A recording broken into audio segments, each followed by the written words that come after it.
Salam saudaraku, selamat pagi, semoga kita semua dalam keadaan sehat dan penuh sukacita dalam Tuhan. Marilah kita menggunakan waktu sejenak untuk berdoa, membaca dan merenungkan firman Tuhan sebagai sumber kekuatan, inspirasi dan motivasi bagi kita hari ini, Sabtu 23 Oktober 2021. Sebelumnya mari kita berdoa. Bapa di surga, kami bersyukur atas hari yang indah ini, hari yang penuh harapan. Kami akan merenungkan firman-Mu. Kiranya Roh Kudus menerangi hati dan pikiran kami, agar kami sungguh memahami firman-Mu. Dalam nama Tuhan Yesus Kristus kami berdoa. Amin. Firman Tuhan yang menyapa kita di pagi ini, Mazmur 77 ayat 12. Aku hendak mengingat perbuatan-perbuatan Tuhan. Ya, aku hendak mengingat keajaiban-keajaiban-Mu dari zaman purbakala. Demikian firman Tuhan.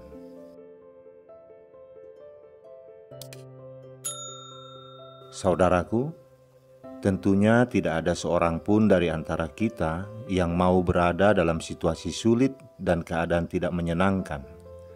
Kita ingin hidup ini baik-baik saja, selalu sejahtera dan berjalan tanpa ada masalah.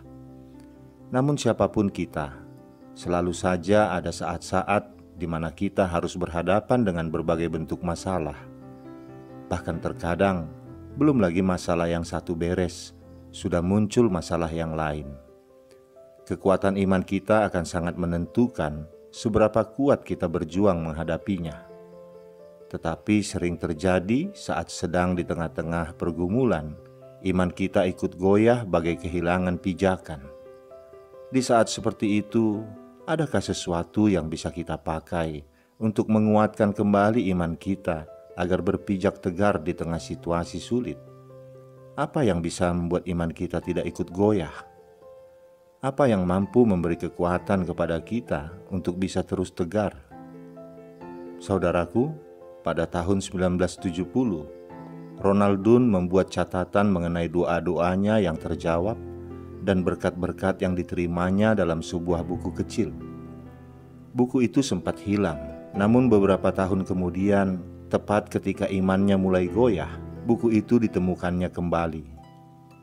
Ia terkejut saat menyadari bahwa ia telah melupakan hampir seluruh kejadian yang pernah dicatatnya di buku itu.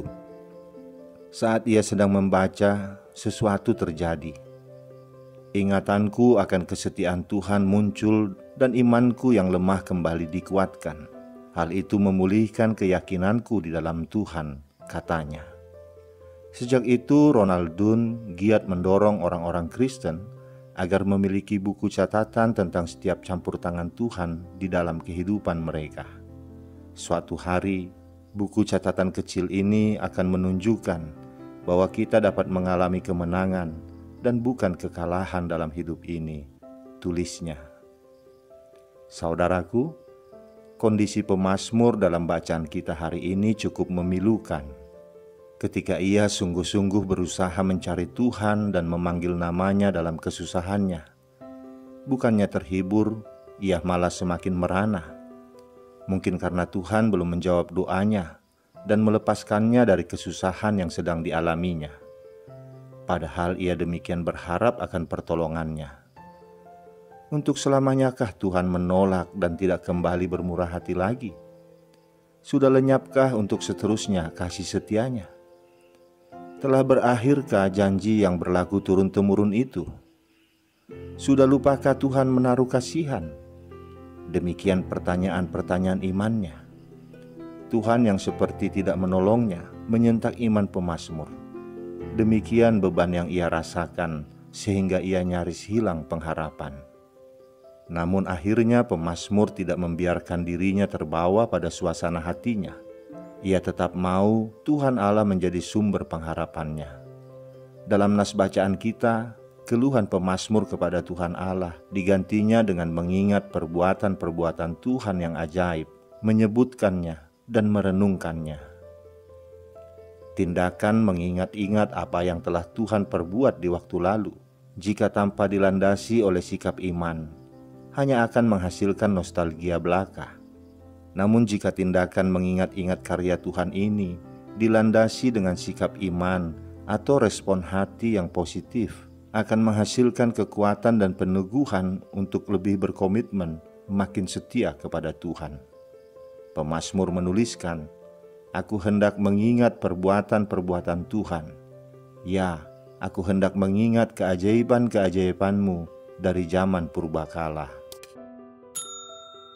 Saudaraku, apa yang pemazmur lakukan dapat menjadi teladan bagi kita. Saat menghadapi pergumulan, janganlah patah hati dan putus asa. Janganlah terbenam pada penderitaan.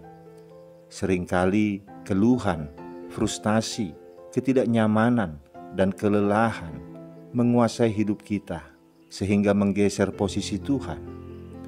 Perasaan-perasaan demikian tidak akan membuat hidup kita menjadi lebih baik, malah justru membuat hidup kita menjadi semakin terpuruk. Saat kita menghadapi pergumulan seberat apapun, bangkitlah, ingatlah, dan hitunglah bahwa ada banyak hal yang Tuhan telah lakukan bagi kita melalui mujizat-mujizat yang memberi pertolongan di waktu lalu. Saat kita mengingat dan menghitung segala perbuatan dan anugerah Tuhan, itulah yang akan memberi kita kekuatan, sekaligus memulihkan hidup kita. Amin. Kita berdoa. Bapa di surga, kami bersyukur atas firman yang kami dengar hari ini. Saat kesulitan datang menghadang kehidupan kami, kiranya kami mau mengingat dan merenungkan segala perbuatan-perbuatan-Mu, segala berkat-berkat yang kami terima dalam kehidupan kami. Sebab itu akan membuat kami semakin percaya akan kuasa-Mu. Jika dulu Tuhan mau melakukannya bagi kami, maka hari ini pun Tuhan bisa melakukannya. Karena kami yakin dan percaya bahwa Engkau tidak pernah berubah, baik dahulu, sekarang, sampai selama-lamanya. Terima kasih Bapa. Di dalam nama anak-Mu Tuhan Yesus Kristus kami berdoa. Amin. Selamat beraktivitas saudaraku. Tuhan memberkati. Salam.